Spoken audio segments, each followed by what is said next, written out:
안녕하세요. 한국여성독립운동연구소 소장 심옥주입니다. 오늘 4강은 여성독립운동가 권기옥에 대해서 말하겠습니다. 권기옥 선생님 같은 경우에는요, 많은 분들이 우리나라 최초의 여성 비행사라고만 알고 있는데 이번에 숨겨져 있는 여러 가지 일화들, 이 부분도 한번 살펴보도록 하겠습니다. 전 재산을 대학 장학금에 기부를 하셨거든요.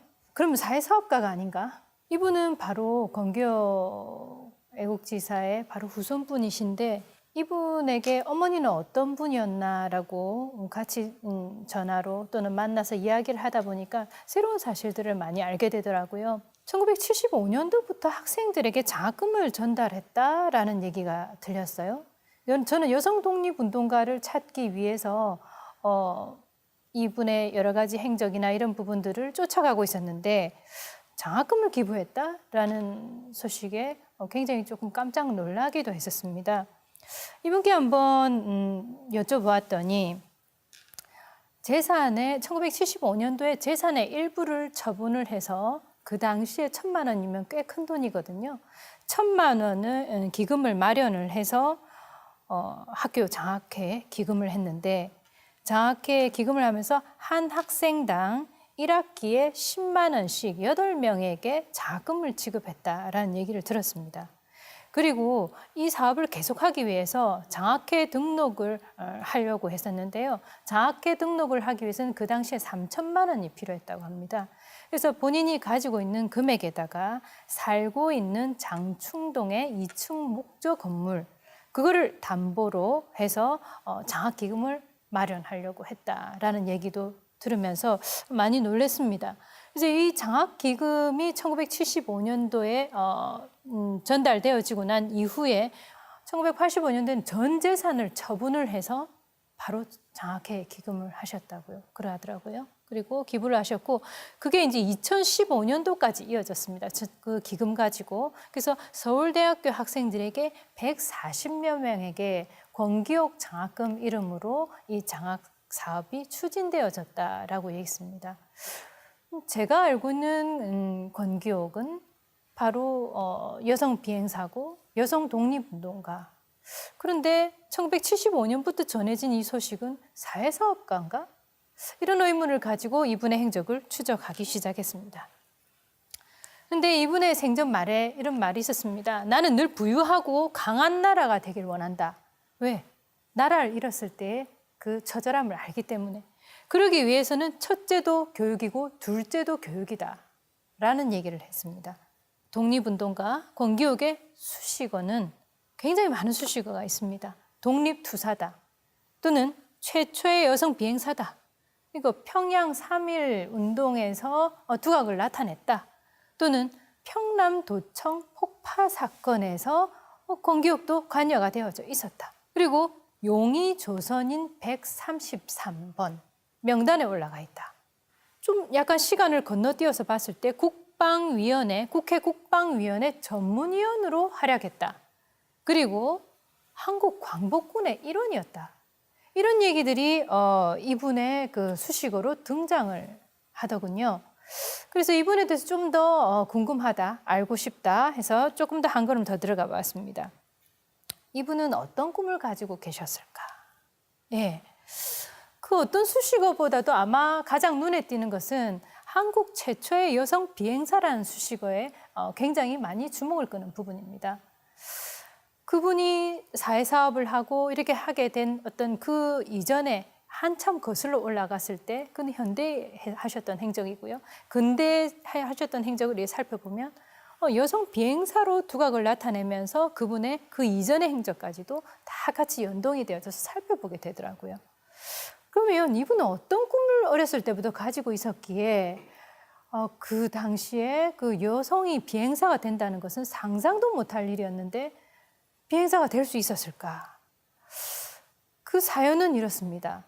17살이 되었을 때 이분은 처음으로 우리나라에서 처음으로 비행기를 봅니다. 평양에서. 그리고 그 비행기를 딱 보면서 생각하는 것이 바로 난 비행사가 될 거다라고 했습니다. 한복을 입고요. 예, 다녔던 여학생이었는데 비행기를 보자마자 비행사가 된다고 그러니까 사람들이 얼토당토 안 한 일이다라고 아마 얘기를 했을 겁니다. 근데 지금 우리 현대 시각에서 그분을 다시 본다면 꿈은 꾸는 자의 것이다. 왜? 그분의 이루었던 행적을 보기 때문에 꿈은 꾸는 자의 것이다 라는 부분을 우리는 얘기를 할 수가 있죠.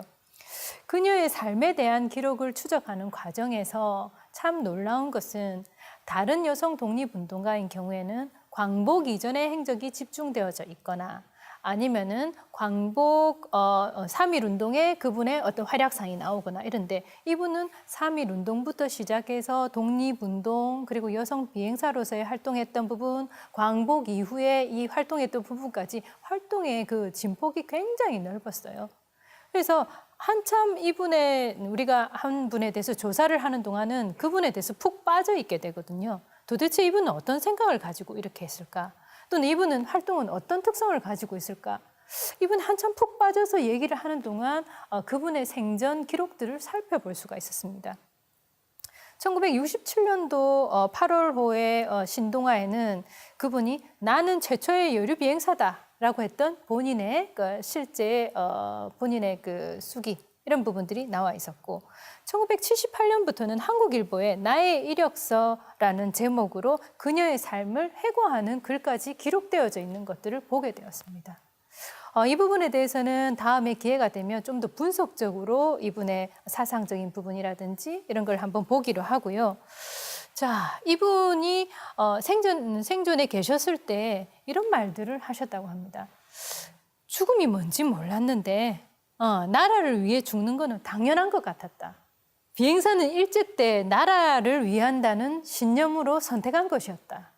여러분들은 비행사가 되기 위해서는 독립운동을 하기 위해서 비행사가 되십니까? 아니면은 나라를 위해서 비행사가 되십니까?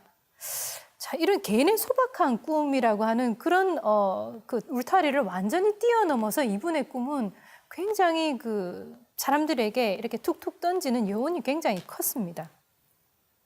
그러면 권기옥은 어떤 인물이었나 한번 살펴보면요. 이분의 사회 활동은 여공부터 시작했다라고 제가 물음을 던집니다.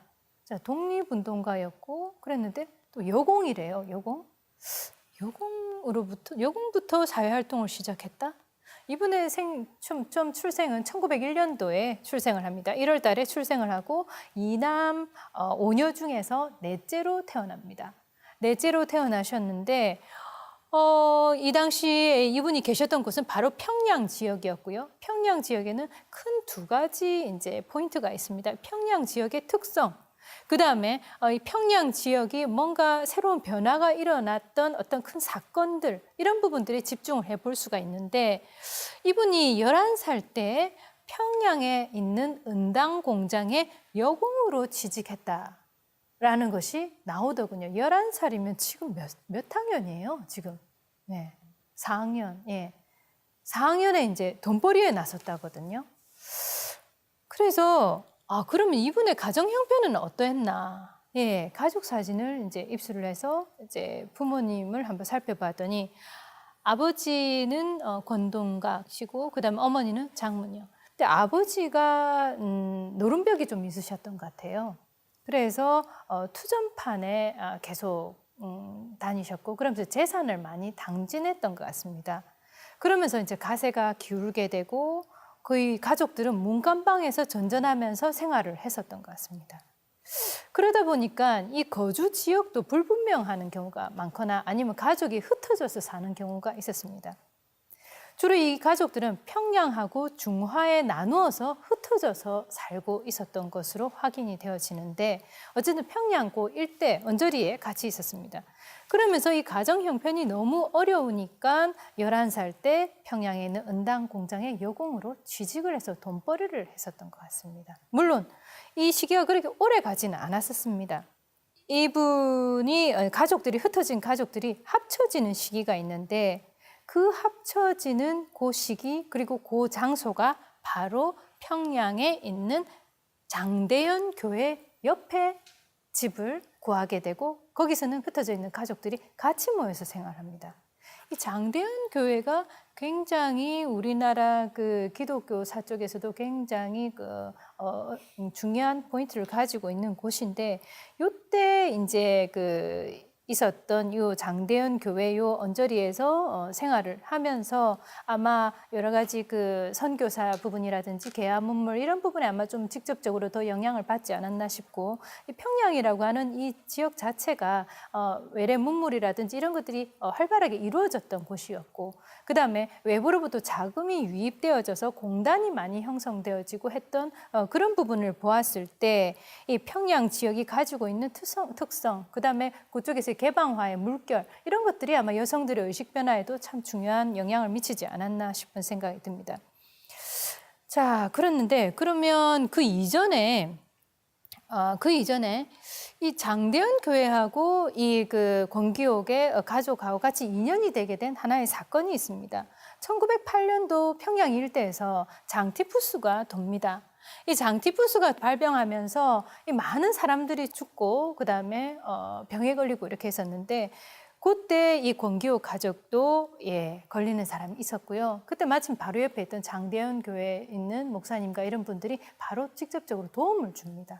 그게 인연이 되어서 이제 어머니는 교회에 아주 건실하게 다니는 이제 종교인이 되셨고, 아이들도 마찬가지로 어머니를 따라서 교회를 가게 되었습니다.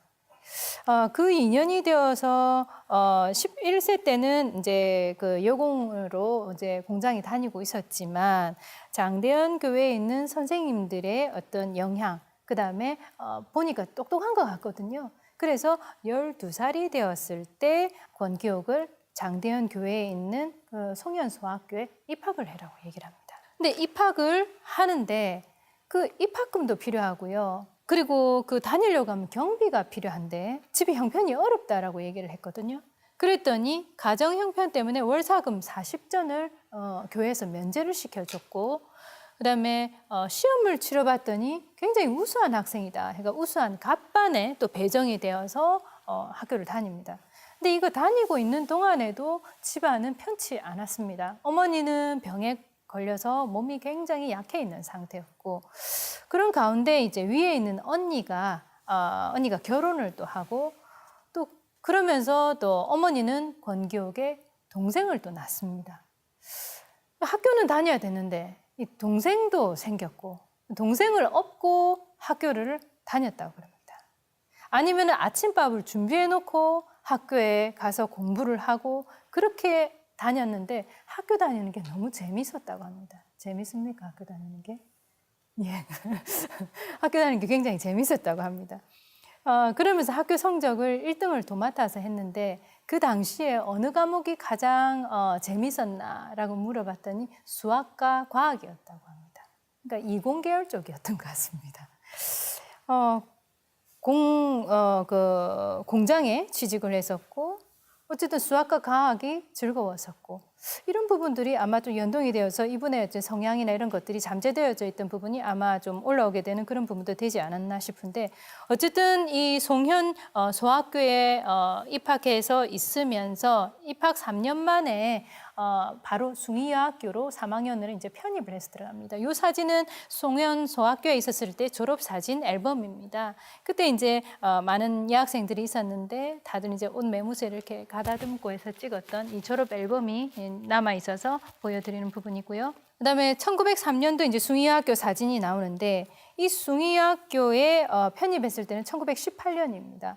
1918년에 숭의여학교에 편입을 딱 했는데, 1918년이면은 1919년 3.1 운동이 일어나기 바로 전해입니다.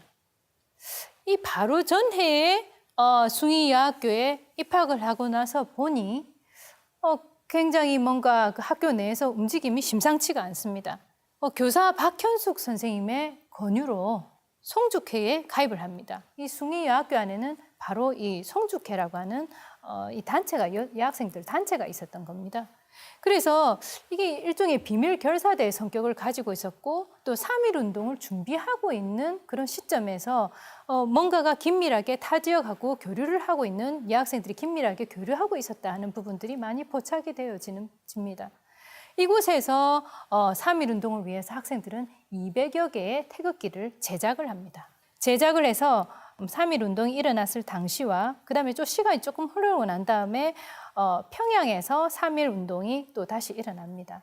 다시 한번 크게 또 일어납니다. 이때도 이 학생들의 이 역할이 굉장히 참 중요한 부분으로 이제 다가오는데요. 어쨌든 1919년도 3월 5일 날 숭의여학교 기숙사에 있는 학생들이 주도적으로 해가지고 만세 시위를 하게 되고 그 과정에서 뭔가 이제 좀 더 제대로 이제 투쟁을 해야 되겠다라고 생각을 했던 거예요. 그래서 행상을 하고 있었는데 잡힙니다. 예. 경찰의 눈에 띄어서 잡혀가지고 3주 동안 잡혀서 있습니다. 이 당시에는 3주 이후에 석방이 됩니다. 근데 그 당시에 이제 평양 지역 같은 경우는 3.1 운동이 3월 1일에서 8일 정도까지 진행이 되어졌는데 그때 검거되었던 사람들이 한 400여 명이 된다고 합니다. 그러면 평양 지역에서도 굉장히 많이 붐이 일었구나. 이 만세 시위가 격해졌구나 하는 부분을 알 수 있는 부분이고 평양 감옥에 수감되어 있었던 사람만 745명에 달했습니다. 그리고 이거는 이제 평양 지역의 사람들의 굉장히 적극적인 동참 이런 부분을 엿볼 수 있는 부분이기도 합니다. 이거는 이제 1919년도 4월 11일 매일신보에 당시 평양 지역의 만세운동이 또는 어느 정도 격했으며 그리고 사람들이 어느 정도 참여도가 있었고 그리고 어느 정도 수감이 되어졌고 상황이 이렇게 긴박하게 되어졌었나 하는 부분을 알 수 있는 부분이기도 합니다. 자, 권기옥은 3주 후에 바로 석방됩니다. 그런데 석방되고 난 이후에 1919년 10월 달에 평양에는 또다시 만세운동이 일어났는데 그 만세운동을 주도했던 인물이 바로 권기옥입니다. 이때는 3주에 그치지 않고 주도인물로 분류가 되면서 6개월형을 살게 됩니다. 자, 그러면 이 권기옥이 이렇게 3.1 운동에서 굉장히 열심히 투신할 수 있었던 그런 하나의 배경은 이 사람의 의식변화 부분하고도 긴밀하게 관련이 있는데 숭의여학교에는 송죽결사대가 있었습니다. 이 송결사대와 죽결사대로 이제 구성이 되어져 있는데 여기에 가입하려고 하면 비밀결사대이기 때문에 아무나 가입시켜 주진 않습니다. 특히 송결사대는 선배들로 많이 꾸려져 있는데요. 이곳에는 매달 15일에 모임을 가지고 그리고 회비도 30전을 걷었습니다. 그러니까 회비 내고 와서 할 사람만 하라는 거죠. 그 다음에 죽결사대 같은 경우에는 후배들로 구성이 되어져 있는데 이것도 전원 찬성을 했을 경우에만 그때 들어갈 수가 있습니다. 이렇게 해서 비밀을 보장하면서 여기에서 대표자가 선임되어지고 이 송죽회는 바로 전국에 걸쳐서 많은 단체들이 조성되는데 하나의 불씨가 됩니다. 이 비밀결사대는 평양뿐만이 아니고요. 목포, 선천, 제주, 부산에 이르기까지 전 지역으로 계속 퍼지면서 여학생들 비밀결사대가 긴밀하게 조직되어졌었구나. 그리고 평양 지역하고도 같이 긴밀하게 연락을 하면서 서로 연동이 되어서 움직였구나. 한 조직적인 부분을 한번 볼 수가 있는 부분이기도 합니다. 이 송죽 비밀결사대, 송죽회라고도 나와 있는데 저는 송죽 비밀결사대라고도 많이 얘기를 합니다. 왜? 왜냐하면 이게 정말 비밀결사대적인 성격을 가지고 있거든요. 근데 단순한 어떤 그 조직체가 아닌 결사항전 이런 의지까지도 가지고 있는 거의 그 여학생들의 그런 그 모임이었기 때문에 이곳에서 굉장히 또 특이한 부분은 독립운동자금 모금했던 부분이고요. 그리고 행동 지침 부분입니다. 행동 지침에 있어서는 기본적으로 하나님에 대한 믿음이 있어야 된다. 그리고 선후배 간의 신의를 지켜야 된다. 신의를 안 지키면 탈퇴입니다. 탈퇴고요. 그다음 명령에도 복종해야 되고 의무를 수행한다라고 나옵니다. 그러니까 이 선배 후배들 간에 아주 긴밀하게 이게 결속력이 강화되어져 있었던 부분입니다. 그렇게 해서야지만이 비밀을 지켜 나갈 수가 있었기 때문에 그렇습니다. 나라와 결의를 위해서 목숨을 바친다가 딱 두 번째 항목에 들어가 있습니다. 그러면 이들이 독립자금을 임시정부에 전달을 했다고 하는데요. 그러면 독립자금을 어떤 식으로 마련해서 전달을 했을까 보면 머리카락을 잘라서 자금을 모았다. 그 당시에 머리카락을 자른다는 것은 굉장한 그 용기거든요. 이 머리카락을 잘라서 자금을 모았고 또는 아니면 행상을 한다든지 용돈을 전략한다든지 하면서 직접 그 기금을 마련하는 데 뛰어듭니다. 거기서 모았던 부분들을 다 같이 모아가지고 임시정부로 기금을 전달해 버립니다. 이게 우리가 어떻게 알 수 있냐면 독립신문에 또 게재가 됩니다. 그럼 그걸 보고 학생들은 더 분발해야지 하면서 또다시 기금을 모아가지고 전달을 하고, 임시정부 입장에서 봤을 때는 이 여학생들의 고사리 같은 손으로 독립자금을 모아서 전달을 해주니까 그 해외에서 열악한 환경 속에서 독립운동을 하는 이 독립운동가들 입장에서는 굉장한 심적인 그 채찍질이 되기도 하고요. 그리고 굉장히 이제 용기를 북돋아주는 어떤 그런 하나의 자극제가 되기도 했던 겁니다. 이 당시에 이제 초대 회장은 김경희, 2대 회장이 황해덕, 3대 회장이 박현숙입니다. 초대 회장은 바로 김경희 교사입니다. 그죠? 그랬던 교사. 자, 2대 회장은 바로 황해덕, 황에스더라고 알려져 있는 인물입니다. 그 다음에 3대 회장은 박현숙입니다. 이분들은 어떻게 했는지 5년에서 6년에 걸쳐가지고 독립자금을 500여 원의 거금을 송금했습니다. 이곳에서 이제 상해 임시정부 활동을 계속 도우고 했는데요. 그 과정에서 한참 이 비밀결사대도 꾸려졌지만 이 조직이 커져 나가는 과정에서 이 비밀이 어쩔 수 없이 옆으로 새어나가는 경우가 있습니다. 누군가 한 사람이 뭔가 활동하는 게 포착이 되어져서 일본 경찰이 그 사람 집을 급수배해서 보니까 뭔가 이상한 게 자료들이 나오기 시작하는 거예요. 그걸 추적해서 이렇게 하다 보니까 이 비밀결사대의 행적이 나오기 시작한 겁니다. 그래서 그 비밀결사대를 이끌었던 김경희 선생은 바로 끌려가서 고문을 당하다가 결국은 사망을 하고 맙니다. 그러면서 이 송죽회는 나중에는 대한민국 대한애국 부인회로 다시 거듭나면서 여성 단체로서의 실질적인 어떤 역할을 하게 됩니다.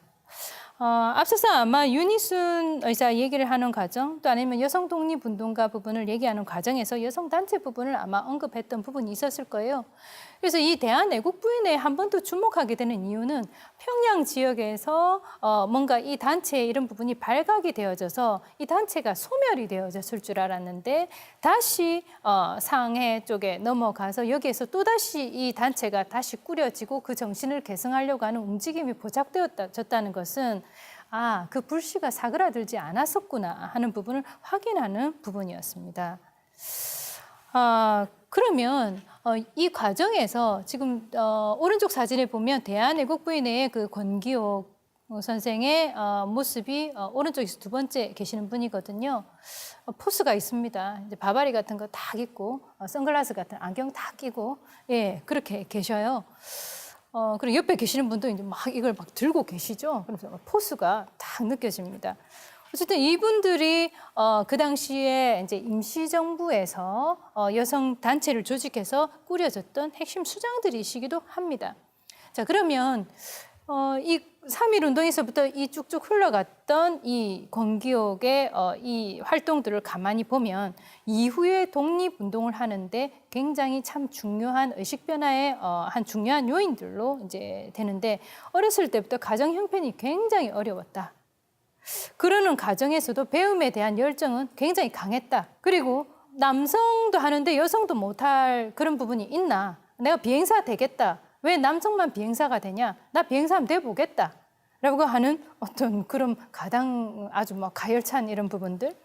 그 다음에 나라 사랑 의식을 가지고 있다. 왜? 내가 비행사가 되려고 하는 이유는 독립운동과 바로 연관이 있다라고 얘기를 했던 부분입니다. 자, 그러면 왜 권기옥은 중국에서 독립활동을 했을까? 권기옥의 독립운동 부분은 보면 국내 독립운동과 그다음에 국외로 나누어집니다. 중국 공군으로서 활약을 하면서 임시정부 한국 광복군 창설하는 데도 굉장히 중요한 역할을 했었는데요.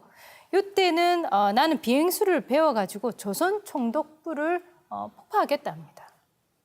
내가 비행수를 배우는 이유라는 겁니다. 조선 총독부를 폭파하기 위해서 나는 폭탄을 싣고 가서 그곳을 폭파시키겠다라고 얘기를 했습니다. 그러면 중국으로 넘어가게 된 계기, 중국으로 가게 되면서 이제 여성 비행사가 되는데 그 계기를 한번 살펴보면 이렇습니다. 1919년도에 이미 3.1 운동으로 중요한 용의자로 용의선상에 올라 있었던 분입니다. 1920년 4월에 석방이 되자마자 학교를 졸업하고요. 그리고는 바로 전도회를 꾸립니다. 전도회를 꾸려가지고 평양 청년회 여자 전도회를 조직을 해서 전국에 다니면서 이제 순회를 하기 시작합니다.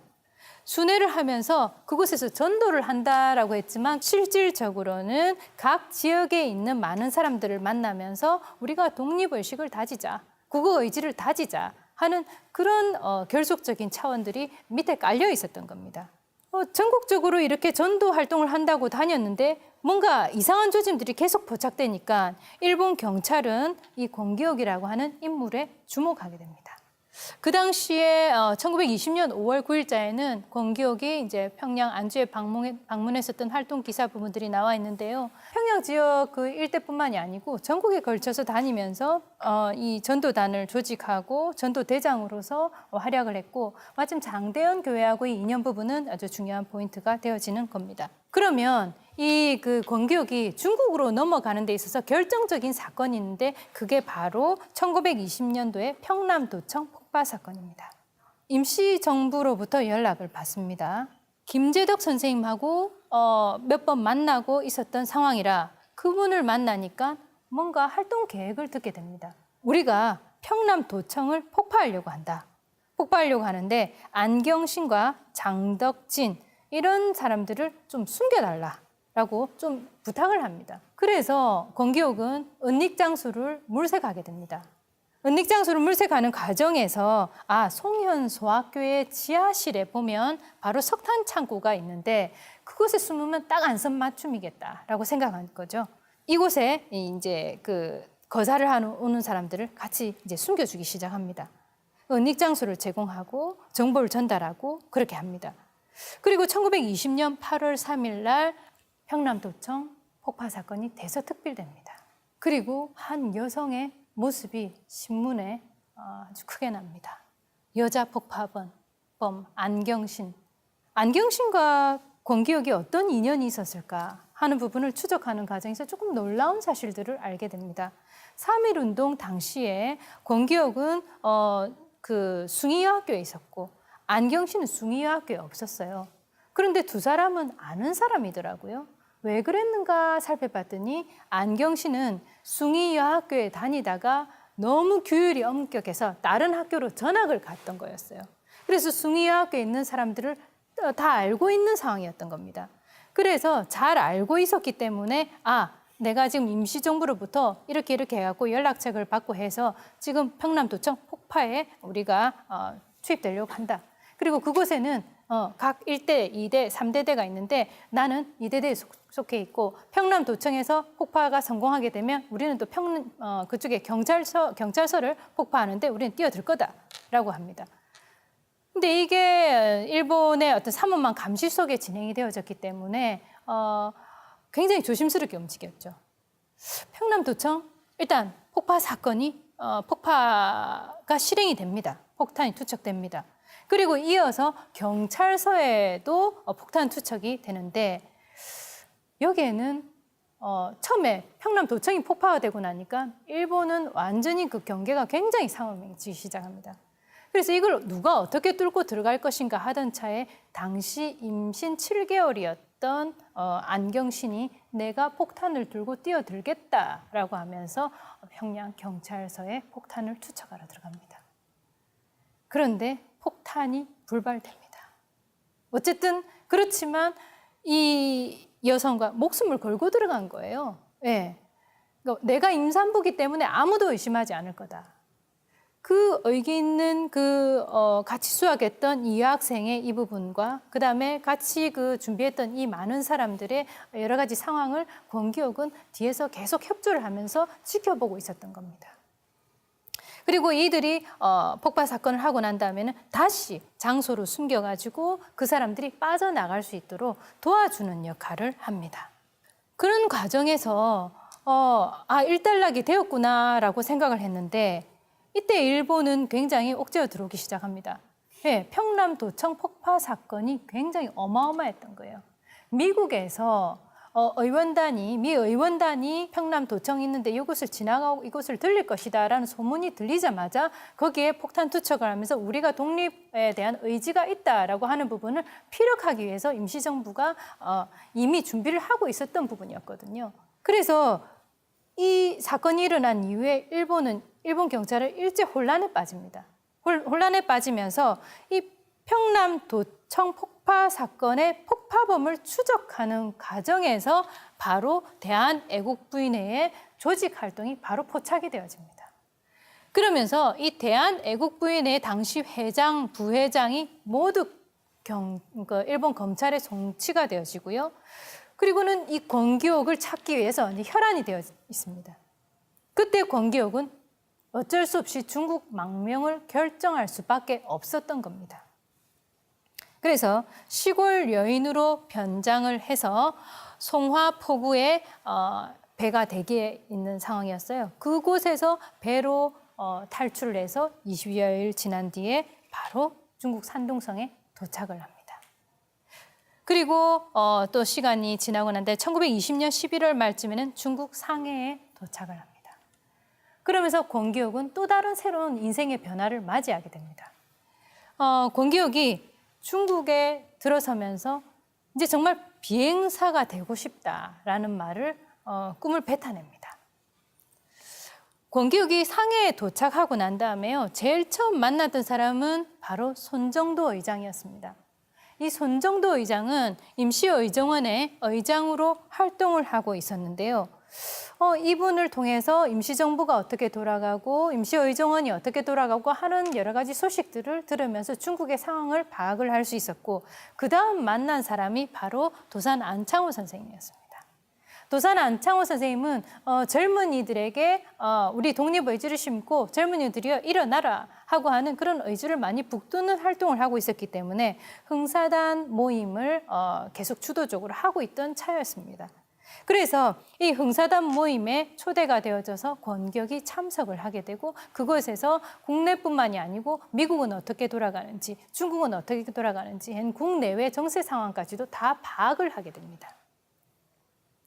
그리고 그 다음에 권기옥이 만난 사람은 바로 노백린 선생이었습니다. 이 노백린 선생은 1919년도 9월 달에 임시정부 국무총장으로 있으셨던 분인데 이분은 굉장히 권기옥이 이분을 만나면서 주목되었던 것은 뭐냐면 이분은 미국 캘리포니아에서 비행학교를 설립을 하셨던 분이었고 운영을 하고 계셨던 분이기도 했습니다. 물론 경제적인 이유로 결국은 이제 그 학교를 문을 닫고 말았지만 어쨌든 실제로 그 비행사를 양성하는 활동을 하고 계셨던 분을 만나면서 그동안 품고 눌러 있었던 꿈들이 다시 되살아나게 됩니다. 그러면서 이제 비행사, 독립운동 이 두 가지를 한번 제대로 해봐야 되겠다라고 생각을 합니다. 아까 얘기했다시피 권기옥이 처음에 비행사가 되겠다고 꿈을 꿨던 것은 1917년 9월 달에 스미스의 한국 방문과 고개 비행이었습니다. 예, 스미스는 당시 이제 일본하고 이제 각 나라를 쭉 돌면서 고개 비행을 했었는데 우리나라 같은 경우에는 첫 번째 9월 15일 날 경성에 있는 용산 비행장에서 먼저 시범을 했었고요. 두 번째로는 바로 평양에서 와서 시범 비행을 합니다. 그런데 이 사람이 그 비행하는 걸 보고는 전부 다 홀딱 반했던 거예요. 특히 권기옥 같은 경우는 너무 많이 반했던 거예요. 이 꿈이 다시 되살아나면서 권기옥은 이제부터는 비행사가 되기 위한 도전으로서 직접 움직이기 시작합니다. 중국말을 배워야 했습니다. 네, 영어도 해야 됐고 어떻게 할 수 있을까? 제일 처음에는 항저우에서 홍따오 여학교에 입학을 합니다. 홍따오 여학교에 입학을 했는데 그곳에 입학한 그 조선인들은 많았는데 사실 졸업하기가 힘들었다고 합니다. 왜냐하면 중국어를 정말 잘했어야 되는데 또는 영어도 잘해야 되는데 많이 힘들었던 거죠. 권기옥 같은 경우에는 1923년도 6월 달에 졸업을 하게 되는데요. 그럼 졸업할 수 있었던 것은 뭐냐면 바로 영어 같은 경우에는 아는 선생님으로부터 이렇게 도움을 받아서 열심히 영어 공부를 하면서 그다음에 중국어는 조금 시간이 지나면서 약간 서서히 숙달되는 부분들을 경험을 하게 됩니다. 그러면서 이 항저우 유학생 중에서 유일하게 2명이 졸업을 하는데 그 중에서 한 분은 바로 엄항섭 선생님이시고요. 그 다음에 권기옥입니다. 엄항섭 선생님은 바로 여성 독립운동가로 활약했던 연미당 선생의 남편이기도 합니다. 여기에서 유일한 한국 여학생으로 졸업의 종지부를 찍고 상해로 돌아옵니다. 예.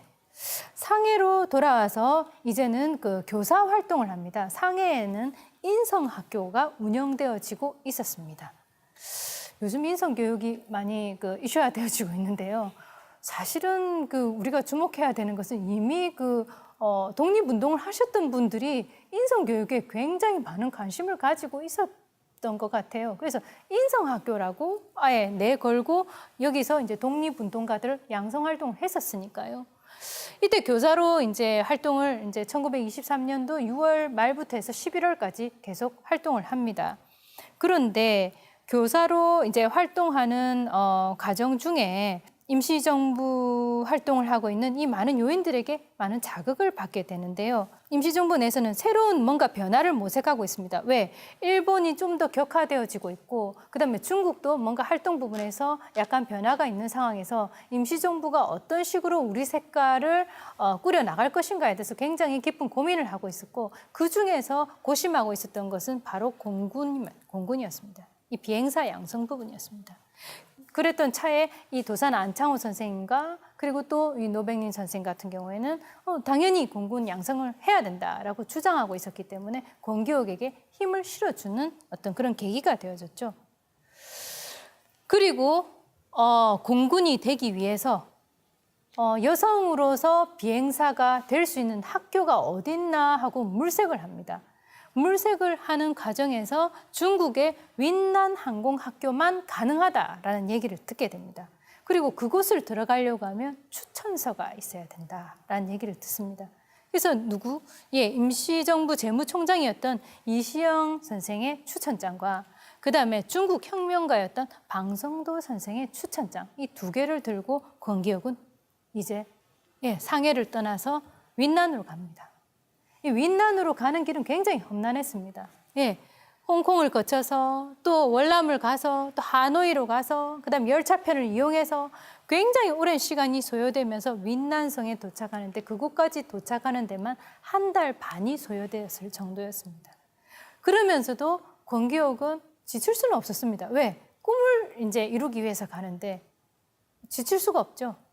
이 1달 반이 걸려서 이 윈난성에 도착을 했는데 윈난성에 도착을 하자마자 그곳에 이제 면담 요청을 합니다.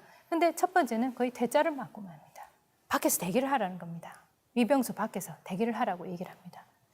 그래서 다시 이곳을 면담을 해서 들어가기 위해서는 어떻게 해야 될 것인가 하고 고심을 하다가 그곳에 있는 탕지야오 독군서장의 면담을 통해서 추천 편지를 확보를 합니다. 그럼 추천서 2개와 추천 편지까지 들고 그제서야 이제 윈난 학교 전임 교장과 신임 교장을 면담을 하게 되는데요. 여기에서 바로 그 추천 편지를 써주셨던 분이 전임 교장과 굉장히 친분이 있으셨던 분인 거예요. 그러면 지금 현재 교장은 또 반대를 하고 있고 전임 교장은 좀 받아주라라고 얘기를 합니다. 그리고 그 편지를 받으니 이 사람은 당연히 받아야 된다라고 편지는 써져 있죠. 거기서 약간의 보이지 않는 이런 갈등들이 일다가 그러면 입학을 허가하되 여성 기숙사가 따로 되어져야 되고 그다음에 이 친구를 보좌할 수 있는 누군가 한 사람을 붙여주겠다. 그 조건 하에 바로 입학을 하게 됩니다. 드디어 이제 그 권기옥이 바로 이 비행학교에, 항공학교에 입학을 합니다. 근데 입학을 하고 나서 보니 왜 우리도 대학교 가면 실컷 놀 줄 알았는데 대학교 들어가니까 취업이라고 하는 또 관문이 있어서 대학교 3학년, 4학년 되면 스펙 열심히 쌓는다고 하고 대학교 4학년이 되어서는 또 취업 전쟁이 치르고 있지 않습니까? 마찬가지입니다. 겨우겨우 해가지고 윈난 항공학교에 들어갔는데 들어갔더니 여성이 없어. 중국인 여성이 좀 있으니까 이제 와. 근데 여성이 없는 거예요. 그 과정에서 이 남성들은 뭐 중국어도 너무 막 유창하게 잘 하고 있고, 그리고 그곳에서 또 배우는 게 보니까 조종, 장비, 예, 그다음에 또 뭐 비행 실습, 그다음에 비행 적성 검사, 또 아니면은 자신의 비행기는 자기가 정비를 하라고 그러는 거예요. 그럼 이 비행 정비하는 것까지도 전부 다 섭렵해야 되는 상황에 처해야 되는 거예요. 그런데도 또 기초 체력 훈련까지 합니다. 이것들을 다 통과해야지만이 본격적인 비행 훈련을 받을 수가 있는 거였습니다. 그래서 날밤을 새워가면서 조종, 정비 이 과정들을 전부 다 섭렵하고, 그다음에 관련돼 있는 정비 관련해서도 또 비행기에 관련된 여러 가지 부품들이나 이런 것들을 전부 다 섭렵하면서 날밤을 새면서 합니다. 그렇게 해서 권기옥은 금방 나을 줄 알았는데 시간이 지나고 나서 보니까 또 주목받는 한 여성으로 성장해 있는 것을 발견합니다. 이 과정이 거치고 나면 본격적으로 비행 훈련이 되어지고 그다음에 착륙 훈련으로 이어지는데요. 1924년 7월 초에는요, 권기옥이 첫 단독 비행에 성공을 합니다. 첫 단독 비행에 성공하자마자 권기옥은 누구에게 편지를 씁니다. 저 비행사 되었거든요 하고 도산 안창호 선생님에게 사진을 찍어가지고 탁 이제 보내드리고, 그다음에 편지를 써서 보내드리고, 그러면서 축하 좀 해주십시오 하면서 보냅니다. 그도 그럴 것이 우리나라에서 최초 여성 비행사가 탄생하는데, 그것도 우리나라가 아닌 먼 중국 땅에 가서 중국말도 해야 되고 영어도 해야 되고 이 갖가지를 다 할 줄 알아야 되는 그 상황들, 여기에서 이제 중국 창공에 조선 여성이 나타났다 하는 기사가 뜨기 시작합니다. 그리고 1925년도 2월 28일 날 권기옥은 윈난 항공학교 1기로 졸업을 합니다. 굉장히 이분의 삶도 전쟁 같은 삶인 것 같습니다. 그죠? 어떻게 여성 독립운동가들은 왜 이렇게 전쟁 같은 삶을 살고 있는지 모르겠습니다. 어찌 보면 저도 이제 연구를 하거나 뭘 살다 보면 힘들 때가 있잖아요. 그때 한번 문득 떠오른 게, 와, 그분들은 이런 상황이라고 하면은 그 정도면 뭐 가뿐하게 할 수 있잖아라고 답을 내리지 않을까 싶은 생각이 문득문득 듭니다. 원체 뭐 영화 같은 삶들을 살았기 때문에. 그리고 권기옥은 정말 이제 하늘을 날기 시작합니다. 1926년도에 중국 항공처의 부비행사가 되었고요. 그다음에 국민정부의 동로 항공 사령부로서 또 사령부의 비항원으로서 또 주목이 되어지고요. 항공 제1대 상위 관찰사, 그다음에 상해 사변의 정찰 임무까지 수행을 합니다. 그리고 이 상해 사변의 정찰 임무 수행했던 부분은 그 공로를 인정받아서 국민정부로부터 훈장까지 받게 됩니다. 그러니까 점점 계속 올라가서 중국군에 이제 소속이 되어져 있으면 우리나라로 치면 이제 거의 대령급까지 이제 승진해 가는 식으로 끝까지 올라가는 거죠. 이때 이제 주목되는 분이 바로 이제 항공위원회 부위원장으로 있었던 바로 송미령 선생인데, 이 송미령 선생이 이 권기옥을 이제 선전 비행 같은데 이제 단순히 한번 해봐라라고 제안을 하거나, 이 여성에 대해서 굉장히 많은 관심을 가지고, 또는 이 조선이라는 나라에서 이 조선 나라에 있는 조그마한 나라에서 있는 여성이 와가지고 이곳에 와서 비행사로서 그 자격을 취득하고 저렇게 해서 올라가는 모습을 보니까 굉장히 너무 예뻐 보였던 거예요. 그래서 이 권기옥 선생과 또 이 송미령 여사 같은 경우는 광복 이후에도 서로 연락을 또 주고받을 정도로 굉장히 친분이 있습니다. 1935년도에 찍은 사진들하고 그다음에 이탈리아 비행 교관하고 찍은 사진들, 이 사진들은 아마 인터넷에 권기옥을 검색을 해보면 아마 좀 많이 나와 있는 사진들일 겁니다. 그 당시 이제 비행사 조종복을 입고 말이죠. 다 이렇게 쓰고 그다음에 안경을 끼고 이 모습이 굉장히 참 뿌듯합니다. 왠지 제가 봐도 왠지 뿌듯한 느낌이 드네요. 저 오른쪽에 여성 두 분이 양쪽에 있는데요. 이탈리안 비행 교관 옆에 왼쪽에 계시는 분은 재미 여성 비행사 이월화 여사입니다. 그리고 오른쪽이 권기옥 선생님이시고요. 자, 그러면 권기옥과 관련된 인물들을 한번 보면 이 권기옥은 결혼을 합니다. 독립운동을 하고 이 비행사로 있다가 나중에 결혼을 하는데 1926년도에 이상정 선생과 결혼을 하는데 이상정 선생은 바로 그 저항 시인으로 알려져 있는 빼앗긴 들에도 봄은 오는가라는 시를 쓴 이상화 시인과 형제입니다. 이 이상정 선생과 결혼을 하고 활동하는 과정에서 이 남편의 영향을 좀 많이 받습니다. 이 남편은 임시정부 활동 쪽으로 많이 주력해서 했기 때문에 이 임시정부 내에서의 이 그 긴밀한 이런 활동들을 하는 이 모습들이 중국 입장에서 봤을 때는 이게 뭐 간첩이 아닌가 해서 이 권기옥을 스파이로 의심하기도 하고 이 부부를 스파이로 의심해가지고 간첩 혐의를 받아서 또 체포되는 그런 과정들을 겪게 됩니다. 그러면서 이 권기옥의 마음은 중국이 아닌 임시정부 쪽으로 돌아서게 되는 하나의 계기들도 되기도 합니다. 결혼할 때 그 찍었던 그 신부의 사진인데 어떻게 저분이 그렇게 강인하게 비행사가 됐는지 모르겠습니다. 그죠? 예, 햇님 미소를 하고 있잖아요, 지금. 그죠? 그다음에 권기옥하고 관련되어 있는 인물 두 번째로는 바로 송미령입니다. 이 송미령이라고 하는 여성은 굉장히 중국 여성으로서 대단한 사람입니다. 예, 아시아 여성으로 최초로 미 의회에서 연설을 한 여성이기도 합니다. 그리고 미 의회에 연설을 하면서 우리 중국이 항일 투쟁을 하고 있는데 도와달라라고 연설을 했던 영부인격이죠. 그래서 이 그 송미령의 이 활동, 그럼 여성으로서 어떤 진취적으로 나가는 모습, 그다음에 중국의 어떤 여성 리더로서의 어떤 모습 이런 것들은 아무래도 권기옥에게 영향을 미치지 않았을까? 권기옥이 좀 더 이제 강인한 여성도 할 수 있다, 또는 여성의 어떤 리더적인 면모 이런 것들을 구성하는데 아마 그 외적으로도 좀 많은 영향을 주지 않았나 싶은 생각이 듭니다. 그리고 오른쪽 사진은요, 중국 공군으로 활약했을 당시에 이제 군복을 입은 모습입니다. 이제 군인 모자를 쓰고 이렇게 군복을 입고 있는 모습인데, 이 권기옥 같은 경우에는 이제 그 여성 비행사로 그 취직을 하고 난 다음부터는 굉장히 많은 관심을 받게 됩니다. 그리고 권기옥의 활동 영역도 굉장히 폭넓게 되어지는데요. 처음에는 이제 중국 쪽으로 많이 활동을 했다가 남편과 그 관련되는 많은 인물들의 영향으로 국내 활동으로 그 임시정부 활동 쪽으로 많이 들어서게 되는데, 거기에 있었던 굉장히 자극적인 요인으로서 아까 얘기했던 남편의 영향도 있었고요. 그다음에 한국 광복군에서 비행대 창설을 구상하고 있다라고 얘기를 합니다. 그러니까 도와달라라고 얘기를 했던 거죠. 그러니까 유일한 여성이었으니까.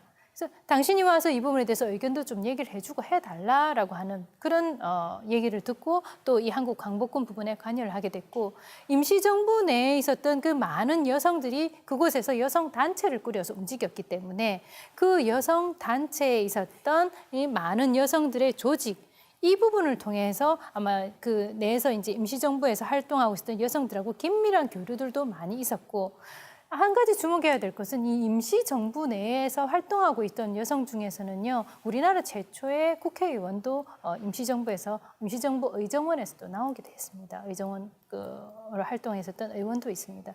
그리고 대회에 가서 우리나라의 상황을 알리기 위해서 또 해외에 가서 그 부분을 피력했던 아주 유창한 영어 실력과 중국어 실력, 이 외국어 실력을 갖춘 여성들도 많이 포진해가 있었습니다.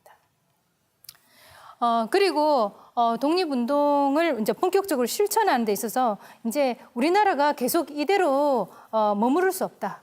이제 뭔가 우리도 독립을 정확하게 쟁취를 해야 된다라고 임시정부는 상황을 파악을 하면서 비행연대를 구상을 하게 되고요. 임시정부 내에 공군설계위원회를 만듭니다. 예, 그리고 연합군과 같이 합동작전을 해서 이제 일본을 일망타진하자라고 얘기를 합니다. 정말 공군들은 비행기에 폭탄을 싣고 일본으로 이제는 날아가자 하고 결연의 의지를 다지고 있던 차였습니다. 혹시 OSS 작전 얘기를 들어보셨는지 모르겠습니다. 임시정부에 있었던 많은 수장들이 우리나라가 8월 15일 날 일본이 항복을 선언을 했을 때 국내에 있던 많은 사람들은 대한독립 만세하고 뛰어나왔지만 임시정부에서는 마냥 기뻐할 수는 없었습니다. 왜? 자력에 의한 이게 독립이 아니라는 것을 알았기 때문에 그러면은 임시정부의 어떤 위상적인 부분도 같이 현실적으로 맞물려 들어오기 때문에 그렇습니다. 아시는지 모르겠습니다만은 임시정부는 국제법상으로 볼 때 정부로서 인정이 안 됩니다. 정부로서 인정받는 요인은 자기 나라 땅에서 독립을 위해서 싸우고 헌신했을 경우에만 인정이 되는 부분도 있습니다. 그래서 상해에 이게 꾸려졌기 때문에 제대로 이게 국제법상으로는 임시정부가 정부로서 인정을 받지 못하는 그런 한 오점이 되어지기도 했었습니다. 어쨌든 임시정부 내에서 이렇게 이제 여러 가지 연합 작전을 구상을 하고 정말 공군은 어떤 식으로 또 아니면 육군은 어떤 식으로 이렇게 해서 이제 일본을 치고 들어가자, 끌고 내려가자 하고 구상을 하고 있던 차에 광복을 맞이하게 되고 광복 이후에 많은 독립운동가들의 한국에 들어왔을 때는요. 우리가 많이 환영을 해야 되었음에도 불구하고 좀 환영받지 못한 채 귀국한 분들이 너무 많았다는 점. 그리고 이미 그분들이 귀국을 했을 때는 우리나라 내에 내부적으로 이념적인 갈등 이런 부분들이 싹트고 있었다 하는 부분에서 임시정부에 계셨던 분들은 정말 목숨을 걸고 투쟁을 하셨던 분들이셨기 때문에 정치 논리 부분에 있어서는 조금 뒤로 물러서져 있는 상황이었다.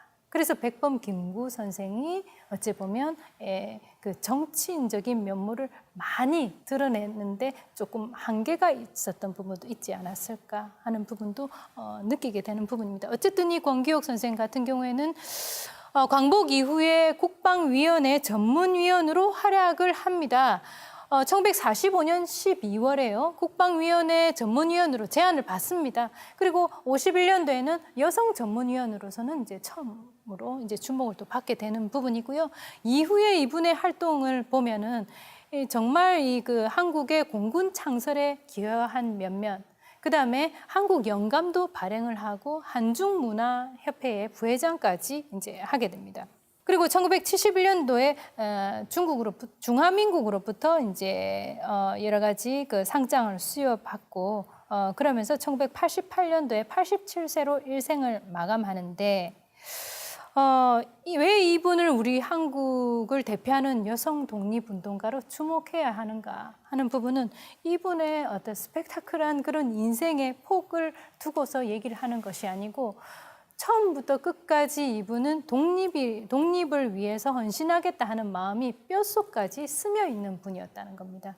내가 비행사를 하더라도 내가 독립을 할 수 있게끔 폭탄을 싣고 아예 일본을 폭파하러 가겠다라고 얘기했을 정도니까 그 꿈을 이루는 것은 바로 내 나라 조국이 독립하는 것과 같이 간다라는 이분의 어떤 그 명확한 철학이 느껴지는 부분이기도 합니다. 그리고 이분은 그 돌아가시면서 전 재산을 이제 사회에 기부를 하셨고, 그게 그 당시에 서울대 학교는 정말 형편이 어려운 학생들이 많았었거든요. 그래서 서울대학교 장학회에 이분을 기부를 하면서 많은 학생들이 장학금을 받고 또는 사회에 또 중요한 그 인재로 배출되게 되는 그런 데 일조를 하셨던 겁니다. 아마 앞에 그 권기옥 선생의 이제 수식어가 굉장히 많았었는데 지금 눈에 들어오는지 모르겠습니다.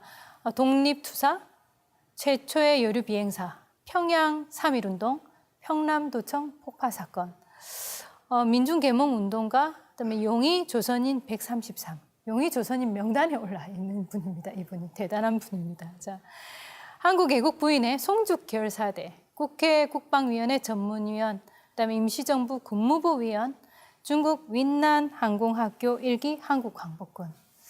자, 이분을 보면은요, 이분의 또 다른 여성 독립운동가하고의 차별성을 한번 얘기를 하자면 이렇습니다. 근현대를 넘나들었던 여성 독립운동가였고, 우리나라 공군 임시정부에서의 공군뿐만이 아니고 우리나라 공군 창설에 기여한 바로 여성 비행사라는 점. 예, 그런 점에서 우리가 이분을 또 주목하게 되고요. 그 테두리를 조금 더 뒤로 물러나서 봤을 때는 예, 이분은 여성 독립운동가였다. 예, 한국을 대표하는 여성 독립운동가다. 라고 생각을 하시면 되겠습니다. 예, 오늘 어떠셨는지 모르겠습니다만은 이 권기옥 선생의 삶은 굉장히 정말 도전적인 삶이었던 것 같아요. 이 도전적인 삶의 면면을 가만히 보면 안 되는 게 없다인 것 같아요. 이런 것은 우리 오늘날 젊은이들에게 메시지를 주는 것 같아요. 우리는 이래서 안 될 거야. 이래서 어려울 거야. 남들이 이렇게 하면 경쟁률이 너무 치열한데?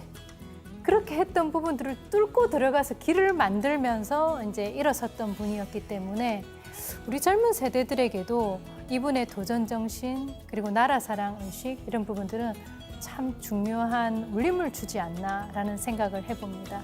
네, 오늘 들어주셔서 감사합니다.